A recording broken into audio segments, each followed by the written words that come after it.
as number one. I had one last time. And number two, there's only 50% is a chance that they can remove it, and the other 50 they die on the table. But most of the time it just comes by surprise and they burst and they just collapse and get bleeding internally. So and we know he might just pulmonary. We were waiting for it to burst. I thought he was bleeding out. But it turns out his entire for 6 weeks riding around the country on a Harley, and I had the nerve to be miserable because I turned 30. Oh, yeah.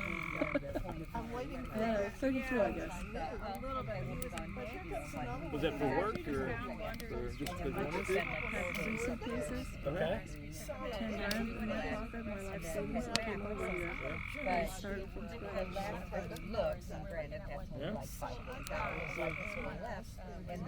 I did the same with France. I went there without speaking the language. Oh, wow. And just stood ended up staying there for 4 years. Yeah, so then we ended up going to my local So she broke it. She trained him herself without